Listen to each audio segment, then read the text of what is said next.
మా పాలకుర్తి నియోజకవర్గంలోని పెద్దవంగర మండలం 2016లో ఏర్పడింది. అది పేరుకి మండలం అయితే ఏర్పాటు చేసిండ్రు కానీ అన్ని గవర్నమెంట్ ఆఫీసెస్ అన్నీ కూడా రెంటెడ్ బిల్డింగ్స్లోనే ఉన్నాయి.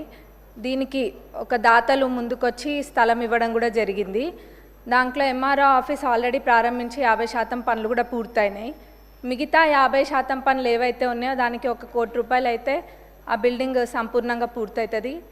దానికి నిధులు ఇవ్వాలని సంబంధిత మంత్రివర్యులని అడుగుతున్నాం. అట్లనే అదే స్థలంలో ఎంపీడీఓ ఆఫీసు నిర్మించడానికి కూడా ప్లేస్ ఉంది కాబట్టి దానికి కూడా శాంక్షన్ ఇవ్వాలి, ఆ నిధులు కూడా ఇవ్వాలి. అక్కడ పోలీస్ స్టేషన్కి కూడా స్థలం లేదు. పోలీస్ స్టేషన్ కూడా రెంటెడ్ బిల్డింగ్లోనే ఉంటుంది కాబట్టి పోలీస్ స్టేషన్కి కూడా స్థలము మరియు నిధులు ఇవ్వాలని కోరుకుంటున్నా ఇన్ఛార్జ్ మినిస్టర్ గారిని, అట్లనే సంబంధిత మంత్రివర్యులని కూడా. ఇంకా మా పాలకుర్తి నియోజకవర్గంలోని పాలకుర్తి మండల్లో బస్ స్టేషన్, ఆ బస్ స్టేషన్ అయితే ఎవరు పట్టించుకున్న నాదుడే లేడు ఇన్ని రోజులు. మొన్న ఒక పెద్ద యాక్సిడెంట్ జరిగింది, బస్సు లారీ 2 కూడా ఢీకొన్నాయి. అయితే అక్కడ ఒక పాలకుర్తి సెంటర్ అని ఉంటుంది, ఆ సెంటర్లోనే బస్ స్టాండ్ అనేది యూజ్ చేయకుండా ప్రయాణికులు అందరూ కూడా అక్కడనే బస్ ఎక్కుతారు. ఎప్పుడు కూడా ఆ బస్ స్టేషన్ అనేది యూజ్ చేయలేదు. మన ప్రజాప్రభుత్వం అధికారంలోకి వచ్చినాక అక్కడికి వెళ్ళి అదంతా క్లీన్ చేయించి ఇక్కడ లేదు బస్ స్టేషన్ ఇక్కడనే వాడాలి, రోడ్ పైన ఉంటే ప్రమాదాలు జరుగుతాయని చెప్పి అక్కడ దాన్ని ఏదో అట్లా నడిపిస్తున్నాము. కానీ అక్కడ డెవలప్మెంట్ అనేది చాలా అవసరం. అది అస్సలు కూడా పరిస్థితి బాగాలేదు, శిథిలావస్థలో ఉన్నట్టుగా ఉంది. కానీ ఇప్పుడు ఏదో టెంపరీగా అయితే క్లీన్ చేసి పెయింటింగ్ అవన్నీ కూడా వేసిండ్రు. ఆ బస్ స్టేషన్ డెవలప్మెంట్కి నిధులు ఇవ్వాలని ట్రాన్స్పోర్ట్ మినిస్టర్ గారిని, ఇన్ఛార్జ్ మినిస్టర్ గారిని కూడా అడుగుతున్నా. అట్లనే అన్నిటికన్నా ముఖ్యంగా మా పాలకుర్తి నియోజకవర్గ ప్రజల చిరకాలపు కోరిక దేవాదుల కింద ఉన్న ఫేజ్ 3 ప్యాకేజ్ 6లోని పాలకుర్తి మరియు చెన్నూరు రిజర్వాయర్లది. దాని ద్వారా మొత్తము 77,890 ఎకరాలకి సాగునీరు అందియొచ్చు. ఇది ఎంత నిర్లక్ష్యానికి గురైందంటే గతంలో అసలు మొత్తము 20-30% పనులు కూడా 10 ఏళ్లలో ఎప్పుడు కూడా పూర్తి కాలేదు.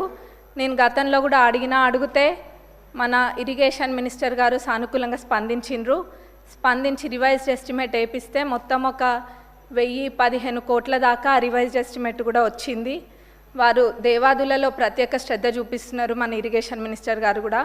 ఎందుకంటే తక్కువ దాంతో ఎక్కువ ఆయకట్టుకి నీళ్ళు వస్తాయని చెప్పి ప్రభుత్వం వచ్చినాక, మన ప్రజాప్రభుత్వం అధికారంలోకి వచ్చినాక అదే చేస్తున్నారు. ఎక్కడైనా కానీ తక్కువ ఖర్చుతోటి ఎక్కువ ఆయకట్టు ఎక్కువ వస్తుందో అట్లాంటి ప్రాజెక్టుల పైన దృష్టి పెట్టడం జరిగింది.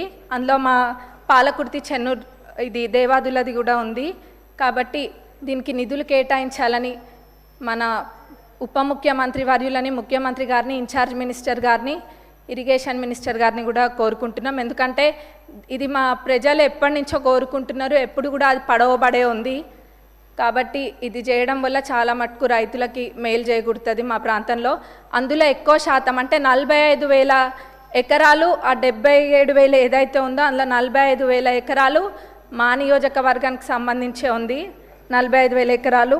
అట్లనే తుంగతుర్తిలో 13,277 ఎకరాలు, స్టేషన్ గన్పూర్లో 9,378 ఎకర్స్కి, అట్లనే వర్ధన్నపేటలో 10,180 ఎకరాలకు కూడా దీని ద్వారా సాగునీరు అందుతుంది. ఇది చాలా ఇంపార్టెంట్ ప్రాజెక్ట్ కాబట్టి దీనికి నిధులు కేటాయించాలని కోరుకుంటున్నాను.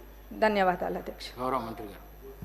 అధ్యక్ష, తమరి ద్వారా గౌరవ సభ్యురాలు సోదరిమని అడిగినట్లు ఏదైతే అన్కంప్లీటెడ్ అయి ఉందో ఎంఆర్ఓ ఆఫీసు దాన్ని కంప్లీట్ చేస్తూ, అదే రకంగా MPDO office, police station, bus స్టాప్కి సంబంధించిన అంశాలు కూడా అడిగారు.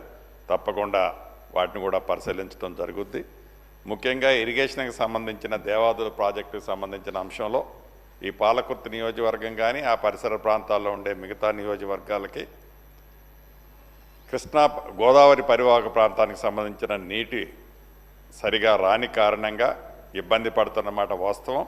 ఫేజ్ 3కి సంబంధించిన దాంట్లో రేపు ప్రతిష్టాత్మకంగా ఈ ప్రభుత్వం ఏర్పడిన తర్వాత గౌరవ ముఖ్యమంత్రి రేవంత్ రెడ్డి గారు కానివ్వండి, ఉప ముఖ్యమంత్రి గారు, అదే రకంగా ఇరిగేషన్ శాఖ మంత్రి వర్యులు కూడా ప్రత్యేక శ్రద్ధ తీసుకొని ఆ ఫేజ్ 3కి సంబంధించిన ఆ స్కీమ్ని కంప్లీట్ చేసి రేపు ప్రారంభించుకోబోతున్నామని ఈ సభ ద్వారా వరంగల్ ఉమ్మడి ఖమ్మం జిల్లా రైతాంగాన్ని అందరికీ కూడా తెలియజేస్తున్నాను అధ్యక్ష.